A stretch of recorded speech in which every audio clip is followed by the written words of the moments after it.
Start the recording. Awesome. Well, thank you guys so much for joining us. We have Tony DeLeza and we have Will Reid. So we have Tony with Cloudflare, who is our vendor sponsor today for this webinar series. Remember, this is an 8-part series. So first one was last week. You got vendor number 2, Cloudflare, and then Will Reid, our education subject matter expert. So I'm going to leave it to these guys to introduce themselves and just kick it over to y'all. If you want to go ahead and introduce yourself, we'll get into it. Thanks, guys. Thanks, Taylor. Appreciate it. Welcome, everyone. My name is Will Reid, and I'm the Director of Education Program here at TD SYNNEX. Thanks for joining our second episode in our Cyber and Education series that we have going on right now. As some of you may have joined last week, but for those of you who didn't, this will be where we host a new cybersecurity vendor each week and give them some time to talk about their products, as well as give you some time to kind of get to know them and learn more about the products and how they play in the education space.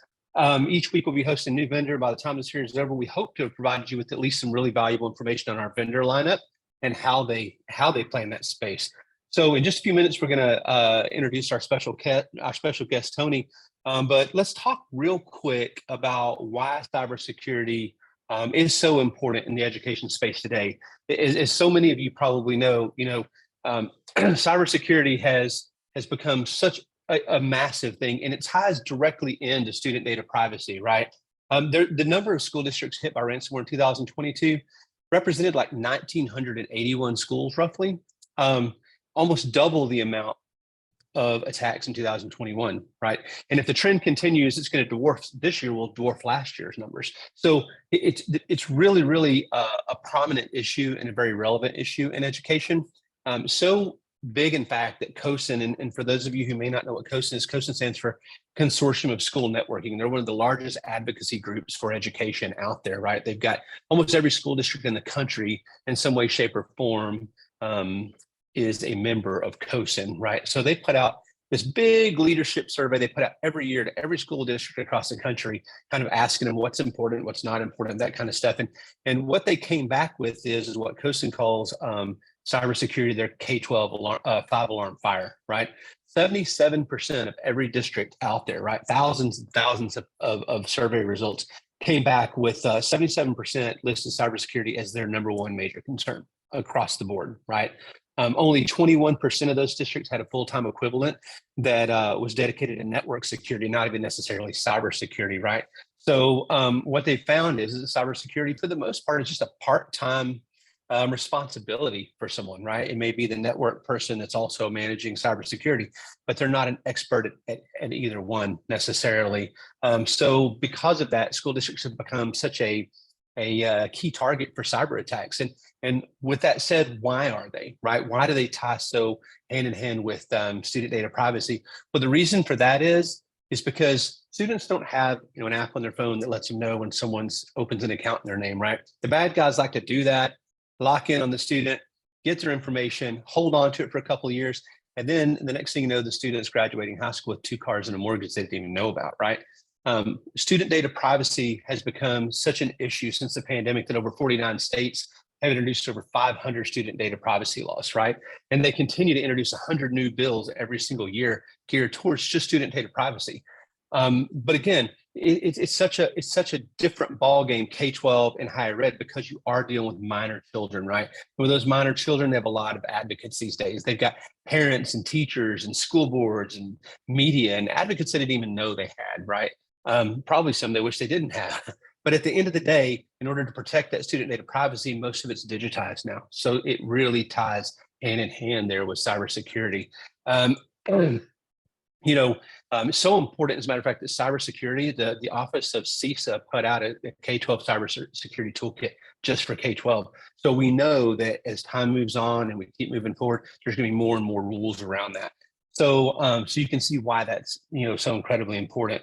But with that said, what I want to do is go ahead and introduce our guest today, Tony DeLeza. He's a solutions engineer with Cloudflare.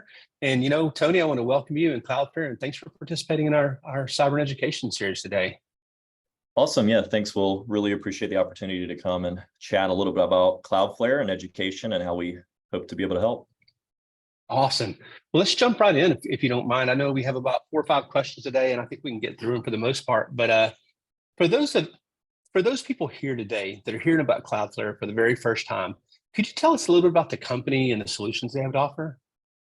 Yeah, sure. So Cloudflare was founded back in 2009, and we built ourselves around this motto of building a better internet, right? And I know it sounds a little bit corny, but I think there's a lot of truth in it, because what we did in the beginning, the whole concept of Cloudflare was really, hey, can we help you identify, email spam and these IPs that are associated with bad activity on the web, and we shared that data. But as an organization, we realized, hey, we could probably do a lot more. What if we could stop those attackers right before they ever get to you? And so that motto of building a better internet has shifted to this concept today of, if we're working with a K through 12 or a higher education institution, could we stop bad actors before they reach your campus, before they reach your state, your region, maybe before that traffic even comes into the United States, assuming they're coming from outside the US. But you asked about some of the solutions and ways we help. And I think at a high level, there's a few buckets, right? One would be, we want to help in education protect the applications that users need access. So that might be your public facing website that, potential students are going to learn a little bit more about you. It might be your student portal that they're going into, internal employee portals. We want to provide you with security tools to ensure that those can stay online and data cannot be compromised from those systems. We also want to protect your faculty, your staff, right, your students from potential threats out on the internet. So what about things like they get a phishing email or business email compromise, or they go out to a malicious site, right? Could we help you detect those things and protect those users? And really, if I had to leave you with one key point about Cloudflare, it's that we are a cloud-based company. There is no hardware for anything that we offer, and we're really kind of agnostic to where your users and applications are at. So if everything's at the campus, if some things are in the cloud, if users are at home or across the globe, wherever they may be, we have solutions that can help. We know you talked about phishing emails and things like that. I know as a former CTO in K-12, these kids, they'll click on just about anything. So I know that's kind of a big deal. Yeah. So could you tell us a little bit more about, the Cloudflare solutions in the education space? Like, what specific products apply to that space, and where you found the most success in education? Yeah, I think so. I'll start with DDoS because I think it's at the forefront, and education is a unique one in that I work exclusively with public sector customers, or what we've deemed as public sector at Cloudflare. So state and local governments, the US federal government, and education. Education is the only place where we hear these stories of, a student didn't want to take a test and they went out to a website and they kicked off, a DDoS attack online that brought down our network, right? And so one of the ways in which we help is preventing that exact scenario, right?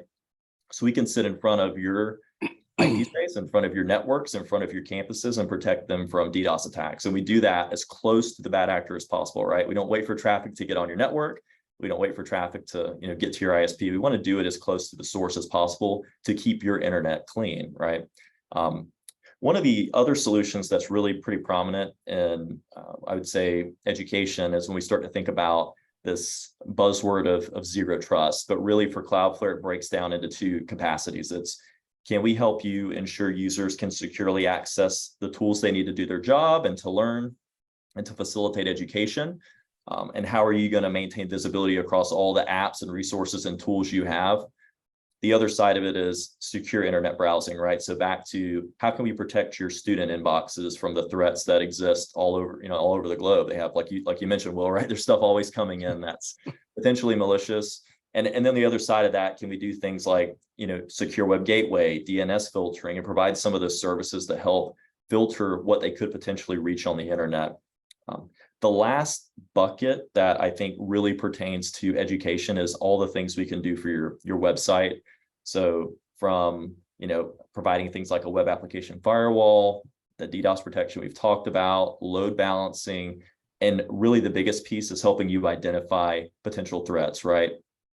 And I'll ask the question to the group, right? Do you have someone you're working with who could tell you today, hey, we have a problem with bots, right? Or automated traffic, or we have, a problem with API endpoints that are exposed and getting, we have traffic coming to it we wouldn't expect, right? Those are the types of questions we want to help organizations be able to answer, really regardless of what their infrastructure looks like today.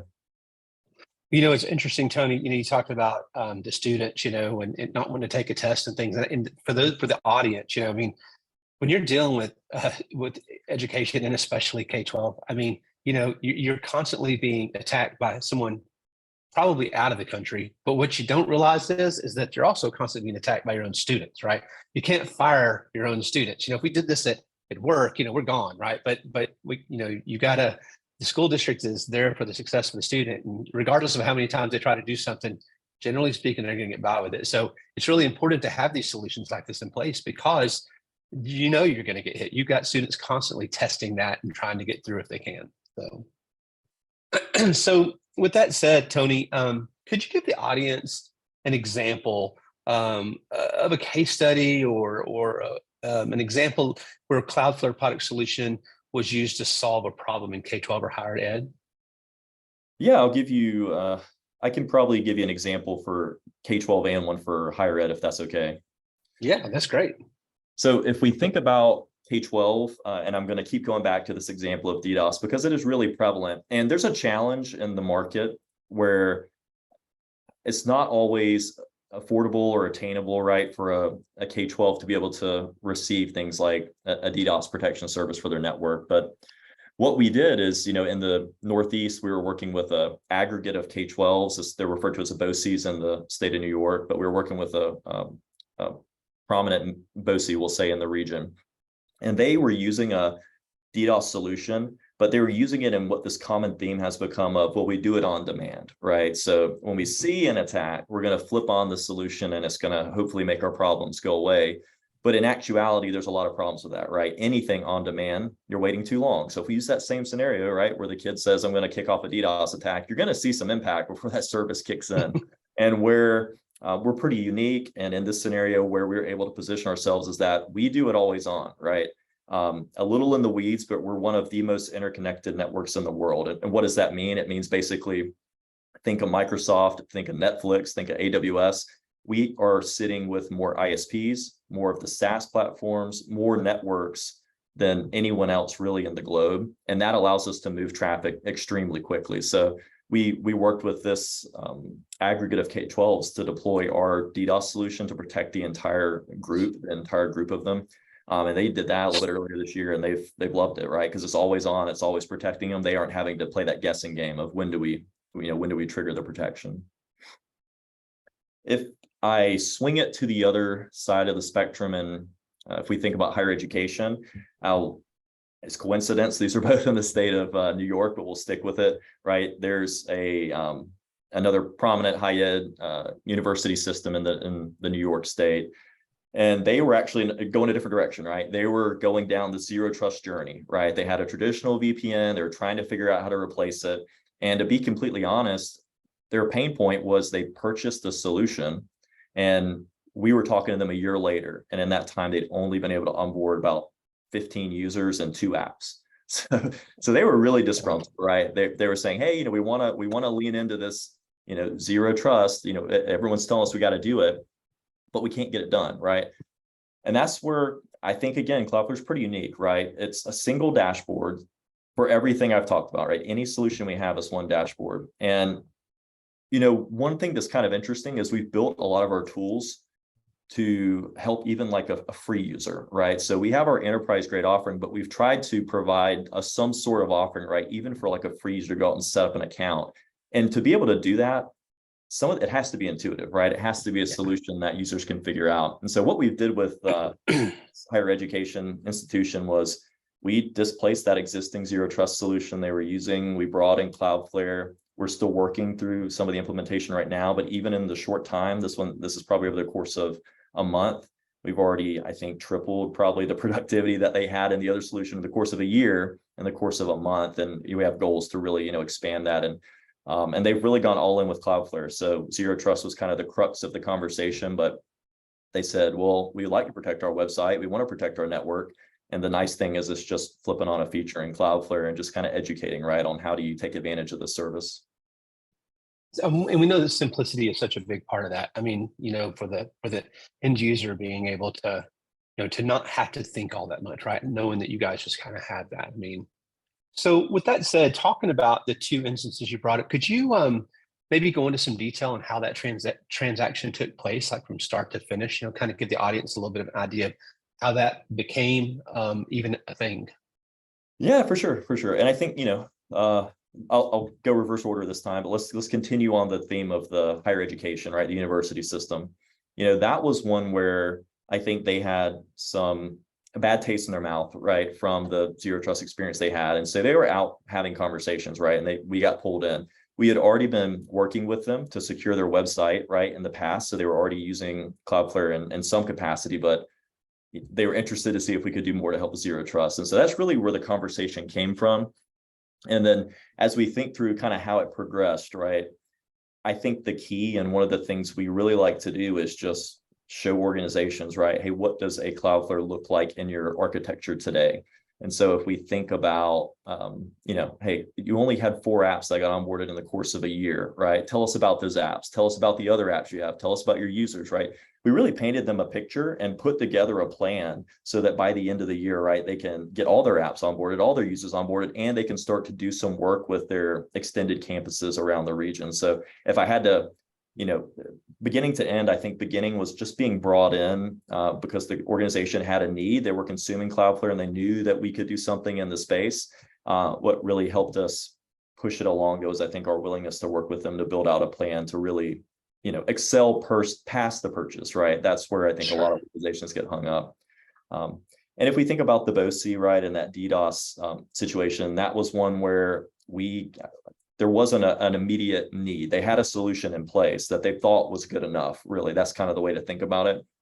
And we came in and just tried to really help paint a picture of the landscape of, DDoS and the solutions out there, and were they doing enough? And so through conversation, I think they realized, right, that, hey, maybe Cloudflare would be a better solution. They're going to be able to step in front of us and help us in that always on matter. And so, again, kind of a similar approach, right? We took the information from what they were doing today, and we came back with a really comprehensive breakdown of here's how Cloudflare can be inserted into your architecture today. And at the end of both of these conversations, I think, and it's a key I made a minute ago, it's a point I made a minute ago, in education, the teams are always, it's a skeleton crew, right? There's always not enough people for hands-on keyboard to do the work. And I think one thing that always stands out, and we always get good feedback on in Cloudflare, is ease of use, right? And so we really try to drive that home, right? We try to do a lot of the work for them up front during the, we'll say the sell cycle, right? The purchase cycle, so that when they do make a decision, they have a really pretty clear path to, here's how I can start using this tool and benefit day 1, day 30, onwards. So that's one of those things. It's interesting you say that, because about resources, that's one of the big things I think when we talk about cybersecurity and education, especially, is that, in the past, they may have had a network person, they may have, help desk people, they may have desktop support people, but cyber is not one of those things that they've ever really had a true expert at, right? I mean, and it's one of those things where most of them can't afford it because they're probably going to get stolen away to a private company or what have you. So I feel like cyber is one of those areas that, our reseller community could really kind of step in and really kind of be that expert. And so I guess with that said, I think, from a reseller community perspective, if they need help talking to school districts, they need help selling that solution, then Cloudflare is going to be with them right there all along the way. They don't have to know everything when it comes to cyber, right? You guys kind of take over from there. Oh, yeah, absolutely. And I think, there's a large percentage of the conversations I have are with resellers, right? And I'm involved in that conversation. So I'm not trying to paint you a picture of here's what we do, good luck on your own. It's definitely I'd say more of a, we want to help, right? We want to help get in and create a good experience with Cloudflare and help solve and figure out where we can solve these challenges for organizations. Great. Awesome. Thanks for that, Tony. So my last question for you, and we may have some from the audience, but does Cloudflare have any authorization programs, deal registrations, demos or trainings, anything else that you might want the audience to know about from a resource perspective? Yeah, that's a great question. And I think the easy answer, if we're thinking about authorizations and deal registration, is that if you're a partner of TD SYNNEX today, right, you're a partner of Cloudflare, right? So there's no additional work on that front, right? You are a partner of Cloudflare through that being said. If we think about things like demos and trainings, I'm going to point you to our head of public sector channel, Eric Wall, and he would be happy to work with you, because we have a partner portal with tons of trainings and materials, and we're always happy to coordinate demos, right? And have sit downs with your team, right? To dig deeper into, hey, what are the conversations you're having today? What are the questions you're receiving from, prospects, and really where can Cloudflare fit in? So we're happy to share that information afterwards. Absolutely. Great. Thanks, Tony. So as you all can see, cybersecurity is obviously a major growing area in education. It's an area that wasn't really there pre-pandemic quite like it is today. It's much more in demand now. Districts, especially school districts with K-12, are in a place like they can no longer ignore it, right? And at the end of the day, like I said earlier, it's not one of those situations where, I know in my former CTO in K-12 role, the district would never allow me to hire a full-time cybersecurity person. They wouldn't have the funding for it, and we wouldn't be able to pay them enough if they came in. So I stay in touch with a lot of colleagues in that business still to this day, and most of them are looking for their partners to help them with those cybersecurity solutions, as they know they're not going to be able to manage it themselves. So, Tony, I want to thank you and thank Cloudflare for taking the time out of your busy schedule today and being a part of this. We really greatly appreciate it. Folks, if you have any questions for Cloudflare or just questions on cybersecurity in general, please reach out to Taylor Stewart. She's on the call, taylorstewart@tdsynnex.com. And thanks for joining us, and make sure and join us next week as we bring Barracuda to the table. Thanks, Tony. Appreciate it. Thanks, everyone. Awesome. Thanks, Tony. Yeah, if there are any questions moving forward, please don't hesitate to reach out. Myself or my colleague, Anthony Manine, I'm going to send a follow-up email with the recording of the video, as well as all of our contact information, and include Tony and Eric with Cloudflare as well. So stay tuned for that. And then we'll see you all next week on Wednesday at 3 o'clock. Awesome. Thanks, guys. Thanks, everyone.